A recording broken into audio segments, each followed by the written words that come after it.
Sometimes people describe good writing as having a nice flow, or bad writing as seeming choppy. The formal terms to describe flow are coherence and unity. To create coherence, write sentences and paragraphs in such a way that one idea leads smoothly to the next. Do not make your reader fill in the gaps and make the connections on their own. Although it seems obvious to you how your sentences and paragraphs relate to each other, your reader has not thought about your thesis as much as you have, so you will need to make the connections clear. The following guidelines will help your writing be more connected and coherent. Imagine sentences and paragraphs as links in a chain. Each sentence should link up somehow with the sentence that comes before and the sentence that follows. If a large gap exists between the idea presented in one sentence and the idea presented in the next sentence, the writing has that choppy feel and the reader can get lost. One way to help sentences feel linked together is to use the known-new construction. In this method, most sentences will contain something known, a word or concept already introduced in a previous sentence, and something new, a new concept that moves the essay forward into a territory. For example, take a look at this excerpt from the essay In Praise of the F Word, Fail, by Mary Sherry. As you read the paragraph to yourself, try and identify what words in each sentence present new information and what words point to ideas already stated in a previous sentence.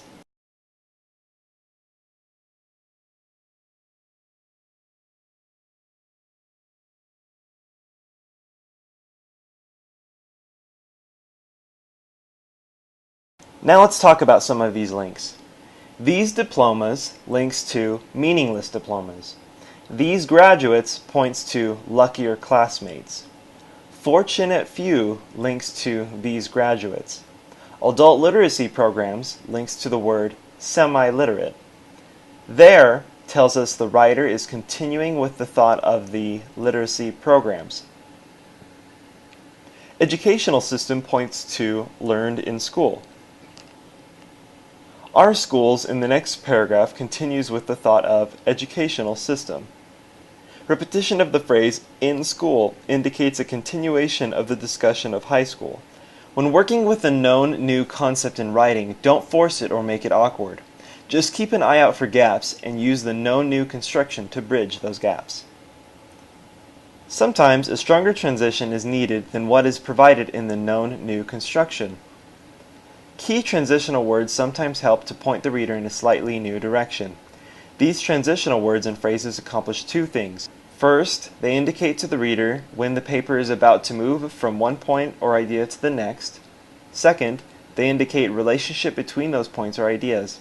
Again, think of transition as links in a chain that connect your various ideas. The following are some examples of transitions and how they are used. To add or show sequence. To compare. To contrast or show exception. To give examples or intensify. To indicate place. To indicate time. To show cause or effect. To repeat, summarize, or conclude. Use the following sparingly.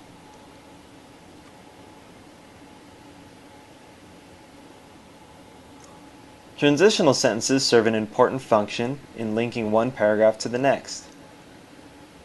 When there is a very close relationship between paragraphs, a strong transition might not be necessary. However, when a new paragraph indicates a small shift in direction, a strong and clear transition not only indicates the topic of the paragraph, but indicates how it shifts in the previous paragraph. Consider the following example from The Bystander Effect by Dorothy Barkin. The selection here is from the ending of one paragraph and the beginning of the next. Bystanders are often reluctant to intervene in criminal or medical emergencies for reasons they are well aware of. They fear possible danger to themselves or being caught up in a situation that could lead to complicated and time-consuming legal proceedings. There are, however, other, less obvious factors which include the decision to get involved in emergency situations. Complex psychological factors which many are unaware of play an important part in the behavior of bystanders. The ending of the first paragraph acknowledges that bystanders do not get involved in emergencies for reasons that they are aware of. In the next paragraph, the author introduces the idea that there are also hidden psychological factors that bystanders are not aware of. Since these less obvious factors stand in contrast to the more obvious ones already mentioned, the author uses the transitional phrase, however, to indicate she is moving in a different direction.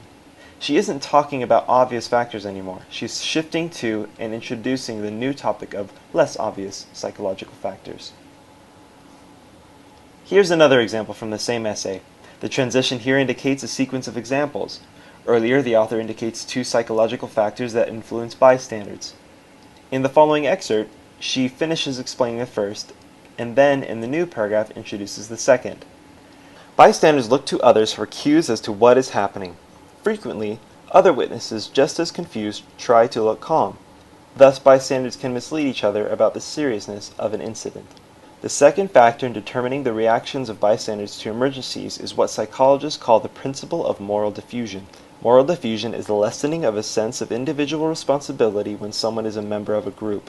If this simple transition were not in place, the reader would get lost. Why are we suddenly talking about moral diffusion? Did we move on?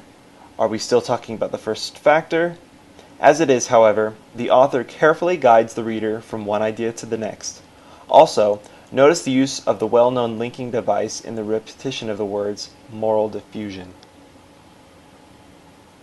As you learn about transitions, it can be tempting to make a